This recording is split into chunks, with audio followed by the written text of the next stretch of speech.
For years, they weaponized the justice system against their political enemies. They launched investigations, leaked to the press, and destroyed lives without consequence. But tonight, the boomerang is in flight.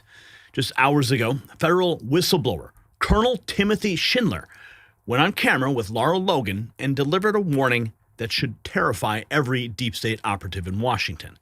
If power shifts, the people who weaponize justice become the targets themselves.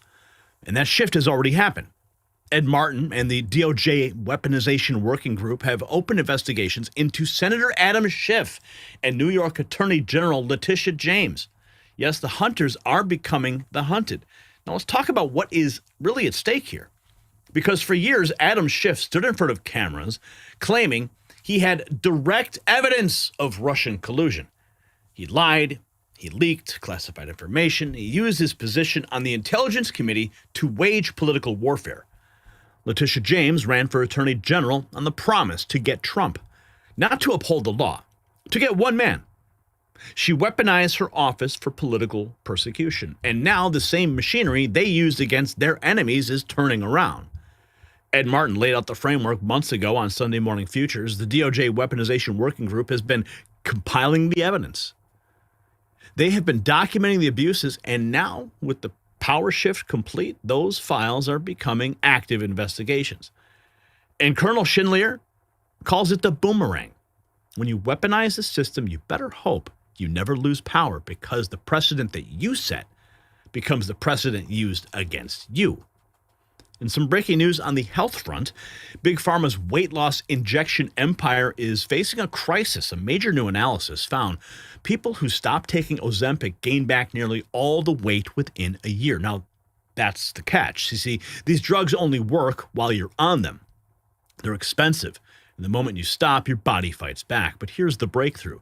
BioTrust GLP-1 Elevate helps your body naturally trigger the same hunger-controlling signals without needles, without prescriptions, and without the scary side effects. It promotes fullness, reduces cravings, supports fat loss, and helps keep blood sugar at healthy levels. And right now, get 40% off only at trimwithgary.com, plus a 60-day guarantee and free shipping at trimwithgary.com. Now, Colonel Schindler's interview with Laura Logan laid it out. He explained that the boomerang is not just a theory, it's actually happening right now. The people who thought that they were untouchable, who believe they could weaponize federal agencies without consequence, are watching the same tactics turned against them. Adam Schiff is facing scrutiny for his leaks and his lies. Letitia James is facing consequences and questions about her politically motivated persecutions. And the DOJ is under new leadership, is no longer protecting those protectors. You see, the working group has the receipts. The investigations are active, and the deep state operatives who spent years destroying others are about to learn what it feels like to be on the receiving end. Let's take a look here. We have this. This is Americans being destroyed by their own government, not for crimes, for belief. The video says everything. Weaponization ends, we expose it. Go after people. The work has just started in many ways, because for the opposition, their motto is weaponization today, weaponization tomorrow, weaponization forever. What I've witnessed is the full force of a weaponized government, a system that punishes citizens instead of protecting them. The DOJ uses novel applications of statutes to go after people that it doesn't like under vague conspiracy statutes. Charge them with forced labor conspiracy. He was given 300 years for a conspiracy case. The FBI surrounded my house. No underlying crime. It's a victimless crime. With a conspiracy, they don't need any victims. What they're doing is they're saying, we don't like this group of people. Well, we don't have a statute to prosecute them for it. Let's creatively interpret this thing and put these people in prison. I could rattle off numerous cases, state and federal level. That should give everyone in this room chills. I did 3 years in solitary confinement. Arrested at gunpoint at 7 a.m. with 10 SUVs and helicopters. I heard the prosecutor on day one manufacture evidence to the jury and lie to the jury. The prosecutors had to admit that the evidence was fake, but the case continued on and they went to trial. If that institution continues to be eroded, then we lose that freedom for all time. What they did to my family was atrocious. And it's going to be worse the next time. Unless we stay united, Weaponization Watch has to continue, and you're going to help us continue the mission. I think the most important word in Weaponization Watch is the word watch. We have less than 3 years, ladies and gentlemen, to turn this ship around. We have less than 3 years to turn this ship around. Those guys are on at weaponizationwatch.com. Check them out. President Trump on the government weaponization. Government. I'm one of the people that survived, but they weaponized the government. We had the most weaponized government. Our election was rigged. They went after me. I was impeached twice. I was indicted. They indicted me. I came out good. Here we are in the White House. Things are looking nice, but they were vicious, and they are vicious. They're sick people. I'm one of them. And it's all turning around. IRS whistleblower Gary Shapley and Joe Ziegler saw firsthand the weaponization of the federal government during the last administration. They tell Laura Trump about their concerns and about reliving it in their new book, Whistleblowers versus the Big Guy. Weaponization of federal government. We talk about weaponization of federal government and how dangerous it is, and when the reality is we saw exactly how it was weaponized under the Biden administration, and that's part of the reason why we want to put the book out there. So there's a new book. We got this high-ranking attorney general employee caught on tape admitting to weaponizing government. I'm not going to play the full clip. It looks like it's a long one. I'm going to play a quick clip here. This clip too. Involves Criminal Bureau Chief Danielle Hageman Clark. You'll hear her speak. It also involves a detective sergeant from the Michigan State Police. And this is a discussion that's going to be had after a proffer has been proposed to an individual, and the individual leaves the room. And the only individuals left in the room are, as I mentioned, Ms. Hageman Clark, a couple of state police detective sergeants, another staff member from the Attorney General's office, as well as 2 special agents that both work for and directly to the Attorney General's office. So this is them discussing what they're going to do in regard to a case against an individual prior to choosing the venue. Okay, so what next? Anything else you guys want to ask them? There might be stuff after we break it down, but I think I'm good for right now. I like him. I mean, he's full of credible. To me, it seems like, and we can do however you guys want to do this, but if we can prosecute anybody in Oakland County versus Roscommon County, love you guys to death up there. Yeah. I don't want a jury up there. Yeah, right. Like, I'm not down with trying to pick no Roscommon jury. Edging people. We can pick an Oakland County jury. I'm not going that far. I'm like, listen, I really like Mary Beebe. I think she's a great prosecutor up there, but I don't want to be picking a jury of her peers up there on this kind of crap. Did you hear those words? Did you hear those words? I'm going to reiterate a couple of the sentences that were in here. I'm not down with trying to pick no Roscommon jury.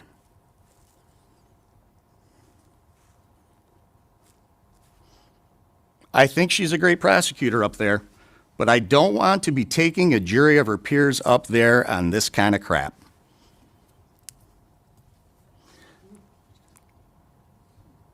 That's the criminal bureau chief of the Attorney General's office.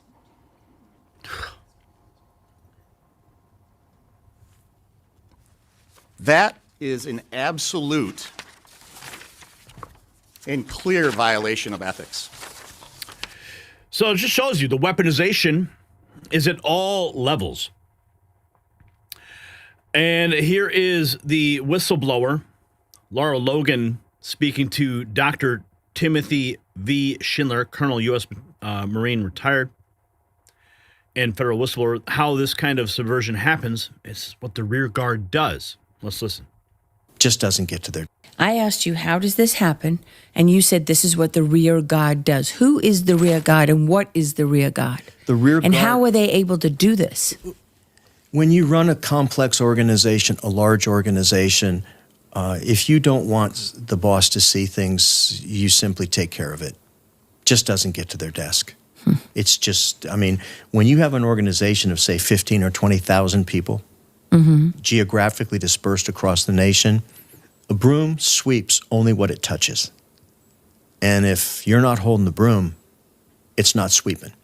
And you could have the best intentions in the world, but if you don't have a loyal crew, a loyal group of people that share your vision, then they can undermine you. And that's exactly what's occurring. They're undermining him. I mean, let's be honest. For the state of play for this case right now, we have to believe that the President of the United States signs out a presidential policy directive, and he specifically says, we're not going to tolerate this anymore. The Attorney General signs out a memorandum that says, I'm in absolute lockstep with my boss, and we're going to fix the corruption that exists inside the department. And then she goes so far as to set up a weaponization working group. Yet, an assistant attorney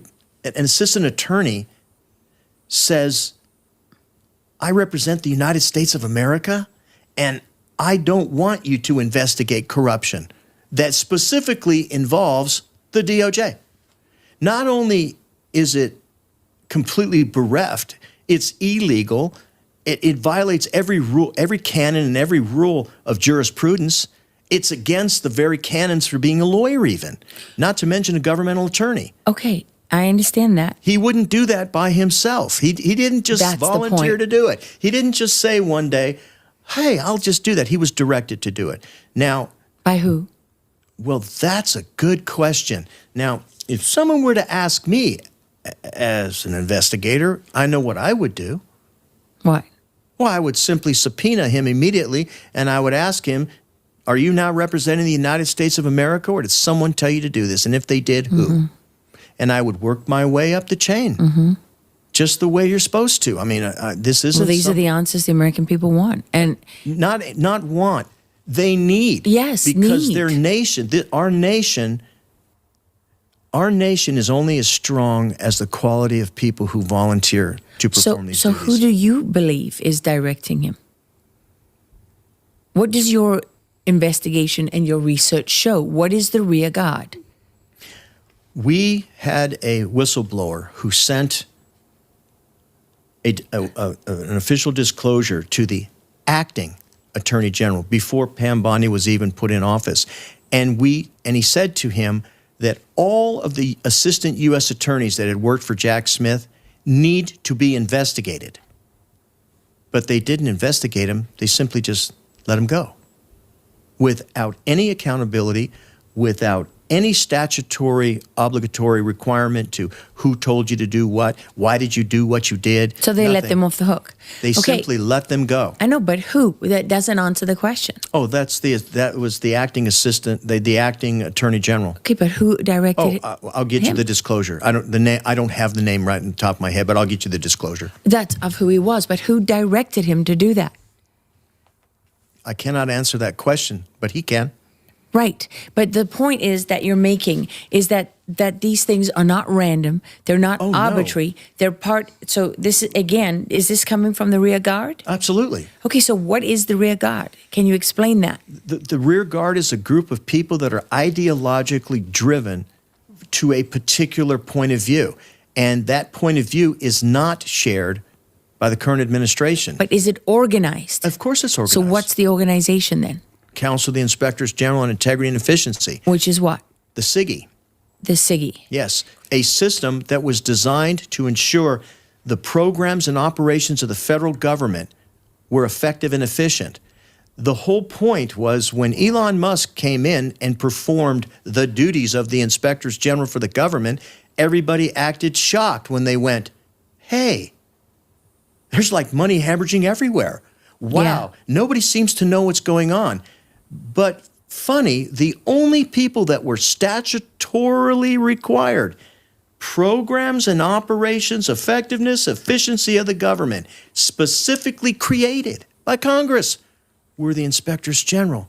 And they said nothing. It was their job. Nothing. It was not only their job, they failed at their job.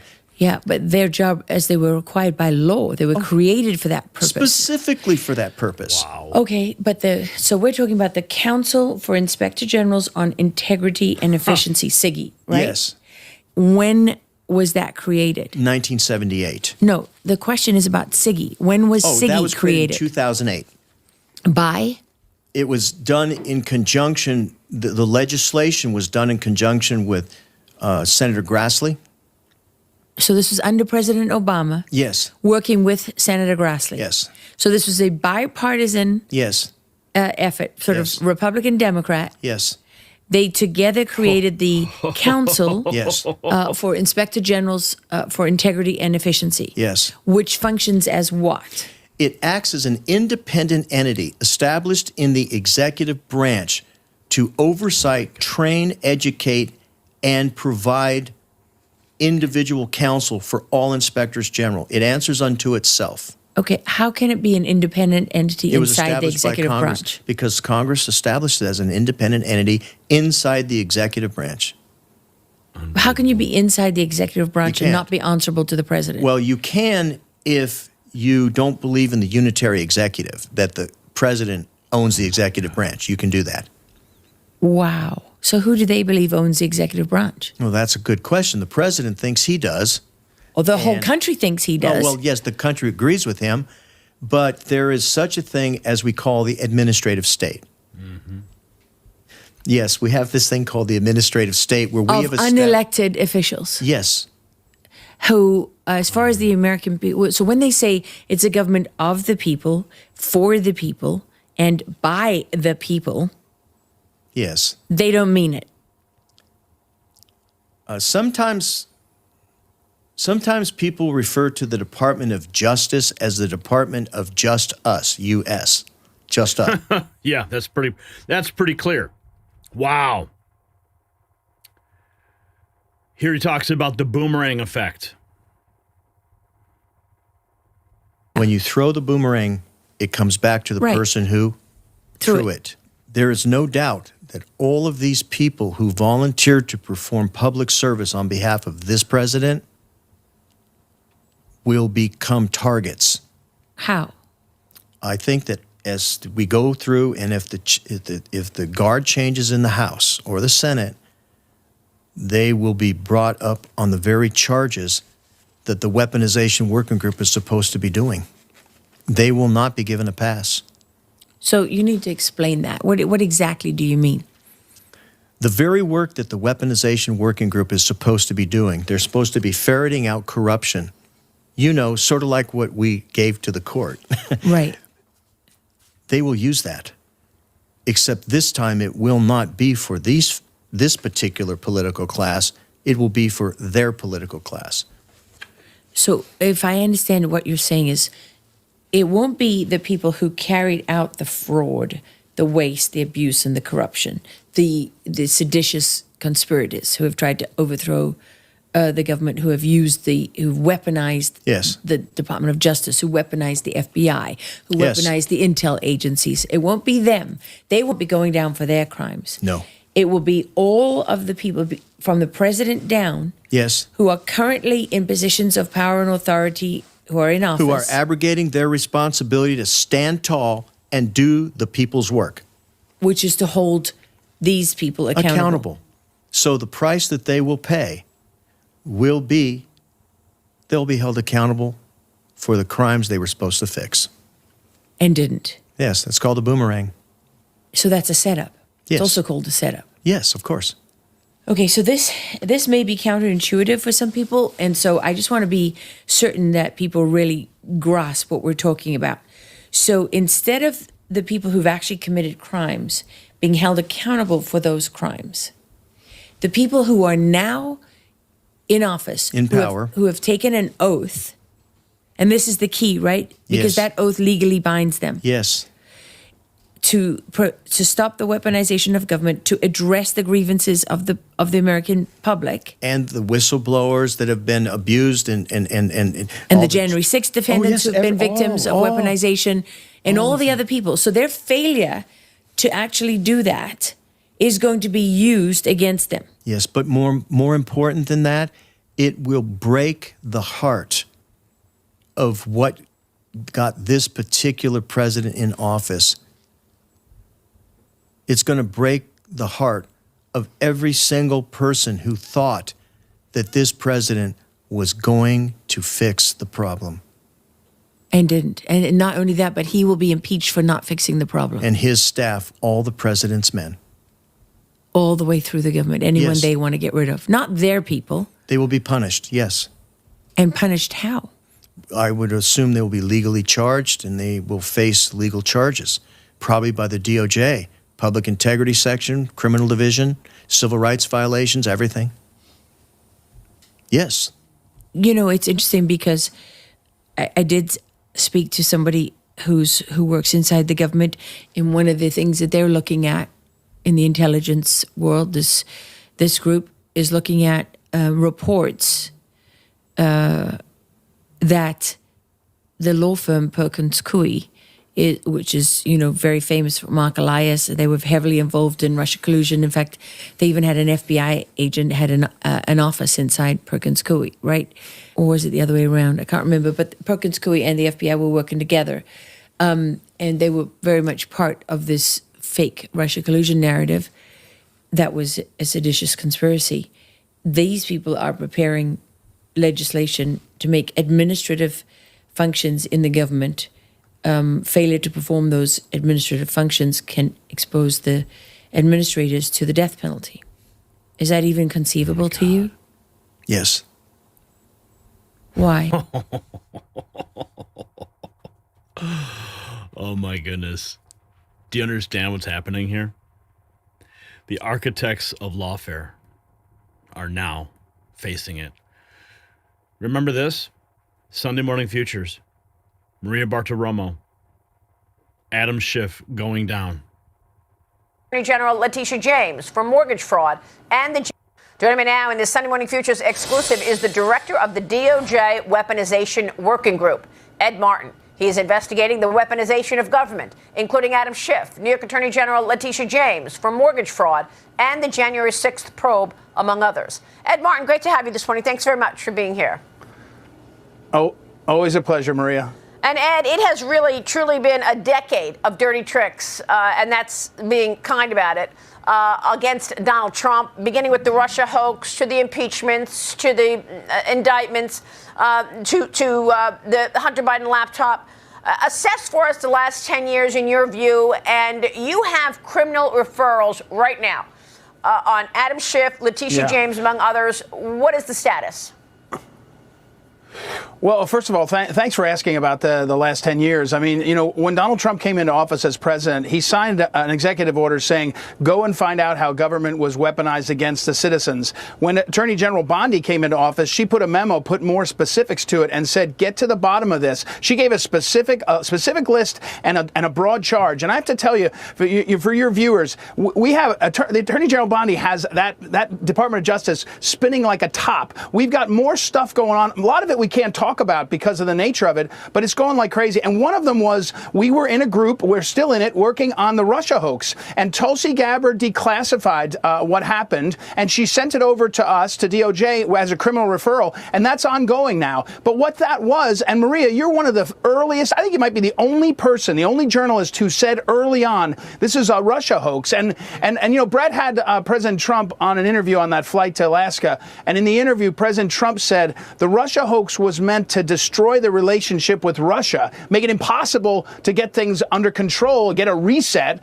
like Hillary said she wanted. So what we have in the Department of Justice now is a weaponization working group and the backing of our leadership to go and find this stuff. And so the Russia hoax, we know the birthday of the Russia hoax. It's December 8th, 2016, where the Obama administration, including Obama, said, don't put the truth out, lie, and ask the media to help us, and the Washington Post and others jumped right in. And then we had the Russia hoax that went on for 10 years. And every time they get in trouble, meaning the deep state and others, they throw another hoax out. And all we're doing at DOJ and all we're doing across the government is saying, get the truth out. And then, by the way, let's hold people accountable. And that's exactly what's going on. So when Bill Pulte sends a criminal referral over to us, and he says Letitia James and Adam Schiff, and by the way, both their lawyers have come out and talked publicly about that criminal referral so you can talk to them about the specifics, because I'm going to tell you what we're going to do is we're going to follow the facts.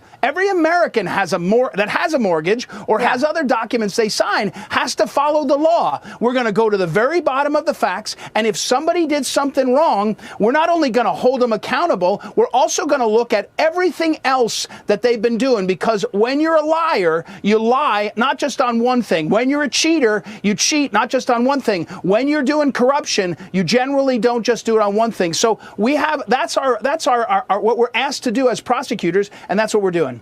Well, So, yes, we know this to be true. The DOJ's new weaponization working group, to be led by Ed Martin, will investigate, dismantle, prosecute government agencies and individuals who have been targeting Americans for total destruction. It's underway. It's happening now. Whistleblowers are coming forward. President Trump laying it out. And the architects of lawfare are now staring down the barrel of the very machine that they built. Adam Schiff, Letitia James, the leakers, the liars, the political prosecutors, they set the precedent that the justice system could be weaponized for political purposes, and now that precedent's being used against them. You saw that. Colonel Schindler warned them. Ed Martin documented the abuses, and the DOJ weaponization working group is turning those documents into indictments. The boomerang's been thrown down, and it's coming back very fast. Now, here's why it matters. It's because for years, Americans watched in horror as federal agencies were turned into political weapons. They watched innocent people destroyed by investigators that were never about justice. They watched Adam Schiff lie on national television with zero consequences. They watched Letitia James promise to prosecute a man before she even took office. And they wondered if accountability would ever come. Well, tonight we do have our answer. The DOJ Weaponization Working Group has open investigations. And the colonel's gone public with warnings that the hunters are becoming the hunted. And the boomerang is in flight, and it's heading straight for the people who thought they were untouchable. This is what happens when power shifts and precedents matter. So do you think that Adam Schiff and Letitia James face prosecutions for weaponizing their offices? Yes or no? Let's talk about it. And if you want to support our work, hit the merch shop, link below.